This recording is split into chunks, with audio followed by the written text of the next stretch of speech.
Hello YouTube and fellow airgun enthusiasts. Today I'm going to do a review on my newest toy, which is the FX Maverick Compact in 22. So before we look at the gun, let's look at the case itself and what comes in it. The case itself fits the gun with no problem. You will not be able to fit the gun with a scope on. There's not enough room in this case for that.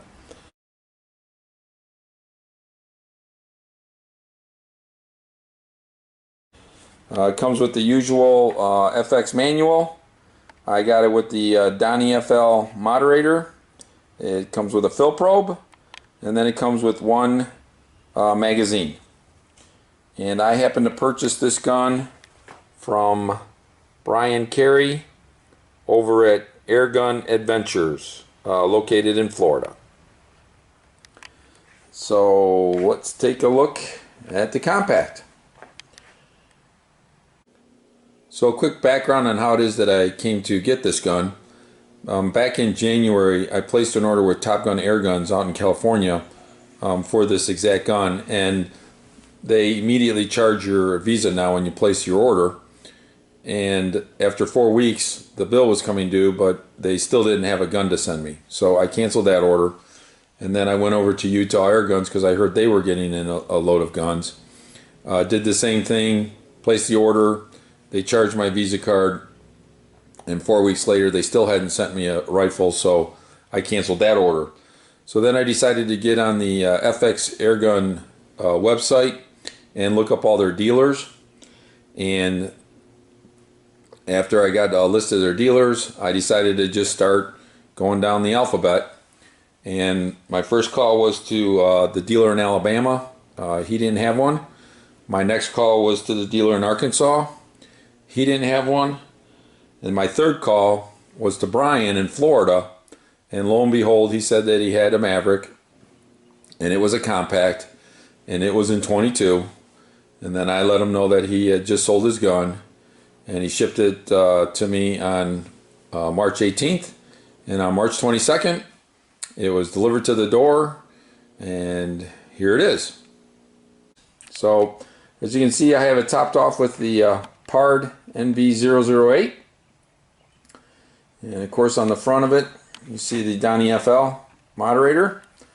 It has the 300cc carbon bottle, and here's your fill probe, obviously for filling. And then underneath that, right about here, is the first regulator screw for adjusting the regulator pressure in the first chamber. And here's your regulator adjustment screw for the second chamber. The trigger itself is pretty nice, but I haven't quite been able to get it as nice as the FX400 that I have. So I'm still trying to work on getting that a little bit crisper. It's just still a little bit too tight for me. So too much strength required to pull it back. I don't know if these are Pachmeyer grips or not. They all just say FX now, so not really sure who the manufacturer is of the grip. Of course, it comes with the two-stage. You got the power plenum, and it has the smooth twist Superior X barrel on it. And then, as you can see, my regulator pressure right now is at 100 bar. Then you go to the back of the gun, and as you have seen, they have the power switch or power turning knob wheel. So I have mine currently at 6. Then turning the gun around, we have our adjustment screw for the butt plate, which works out nicely for adjusting up and down. You have your safety, of course, fire and safe. And going down, you have the obviously where the magazine itself goes. And the cocking leather itself is extremely smooth. It's really nice, and what I like about it most is it's not you don't pull it all the way back like you do on the Dreamline. The Dreamline, this basically is pulled almost 180 degrees. Where on this one, you know, that's it. That's as far as you have to go, and you're cocked, and the gun is ready to shoot. So that's really nice, not having to have that full pull on it. And then of course you have the pressure gauge for the actual bottle itself. So there she sits, and again I have the part on it, which I really like, and I've already posted one video of how it worked when I was out at one of my farms, one of the dairy farms that I have access to. So if you want to catch that, I'll put a link down in the bottom so you can see that. And right now I'm shooting JSBs out of this gun, and the current velocities are, when it's on number 1, it's 545 feet per second. When it's on number 2, it's 586. At number 3, it's 653. At 4, it's 712. At 5, it's 841. At 6, it's 896, which is where I currently have it, 896 feet per second. And at 7, it's 912 feet per second. I currently get 109 shots, which is basically exactly what they said you would get, around 110. The gun is very short with the Donnie FL. It's 32 inches in length. Without it, it's like 27.5 inches long. And I think she's ready for us to go ahead and shoot and try some targets at 50 yards. So let me go set that up, and we'll see how she shoots at 50 yards. So before we dive into the 50-yard testing, I wanted to show everybody what exactly this gun weighs. So as it sits out of the box, the gun weighs 6.424 pounds versus the 6.39 as advertised. Add the Donnie FL that weighs 0.292 pounds, and the overall gun weight now increases to 6.716 pounds. Now add a PARD or your scope at 1.4 pounds, and the overall package is now sitting at 8.136 pounds. Compared that to my FX, which alone weighs 6.822 pounds, and with the scope is 8.14 pounds. So one of the items that I was interested in was knowing whether or not this would fit the 480cc bottle and what exactly it would look like. So I took off the 300cc bottle and I replaced it with the 480cc bottle off of my Dreamline, and this is what it looks like. So the 480cc bottle can be done, but the Donnie FL moderator will not fit, and I'll show you that here in a second. Okay, so we'll take off this beauty cap that they have for the threads. And when I go to try to put the Donnie FL on, as you can see, the threads just aren't going to line up. So there's no way to put the Donnie FL on this with the 480cc bottle on it. So if you're okay with shooting without the Donnie FL, then that will work. And if you need to have the suppressor for backyard or other reasons, then you can only use the 300cc bottle.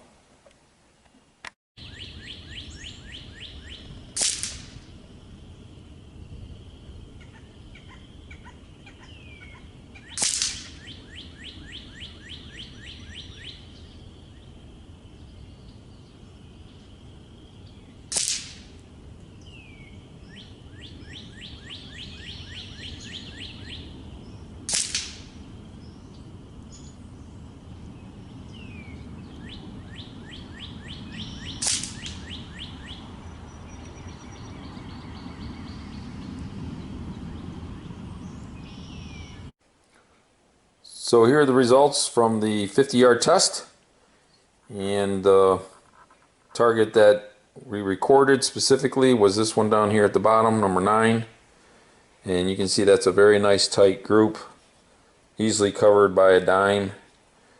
At 50 yards, that's really good. So nothing to complain about that. Really happy with that, and I'm going to try to see if I can't repeat these same results tomorrow and just see what I get at 50 yards, because tomorrow's supposed to be a pretty nice day as well with no wind.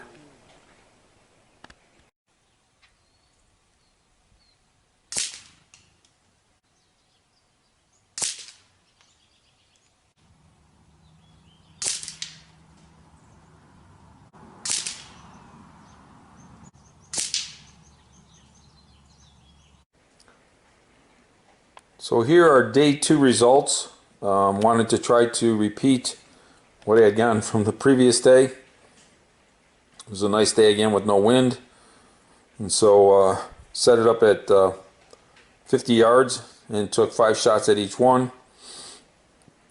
The ones above were either sight-ins or just 3-shot groups, which looked really nice. And then I started to try to get a repeat of 5 shots. You see the one in the middle that was basically, again, used for setting up, and got a nice 4 shots there that were almost touching each other, and then the 5th one went to the right. That one was skipped. That one I just did a whole magazine, so that's 18 shots there. And then this one again looked like it was going to be somewhat tight, but doesn't cover a dime. This one I had it going pretty good as well. And then you had the one that went out. And here's the one that I recorded. That's a nice tight group, and it is easily covered by a dime. So I was able to somewhat repeat the results from yesterday. So that's good. It should do well when I'm at the dairy. Alright, so final thoughts. And what do I think so far of the Maverick now that I've owned it for almost a month, and I've been able to use it 2 times here now out on the dairy farm, and being able to go out and shoot it at various distances and stuff. So one of the first items is the weight of the gun itself. Is with it being so compact, all that weight is sitting basically right where the handle is, and there is really no easy way to carry this when you go from place to place. And so when you physically are holding the gun itself, it naturally wants to just go down. That is the natural state that this gun wants to be held, upside down, and your wrist is doing all the work. So what I've been playing with here lately is when I go between the barns, I will literally hold it like this, because I'm tall enough that I don't have to worry about it hitting the ground when I'm walking, and that way I'm not fighting anything and my wrist isn't doing any of the work. And then that way I can just go between the barns and stand there and not really worry about it. So that's probably one of the bigger things to try to figure out when you're trying to hold this and use it, manipulate it. The other item that's worth noting is with the physical air transfer port being right here, which is where you're going to put your cheek, your ear is basically right next to the air transfer port. And when I recorded it, I got 85 decibels every time you shot the gun. So I'm actually wearing an earplug in my right ear when I shoot this, because to me it's fairly loud. So I just go above and beyond and make sure that my ears are protected from that loud bang that comes out of it, basically. And so basically the gun hasn't malfunctioned and hasn't really created me any issues, so I'm really happy with that.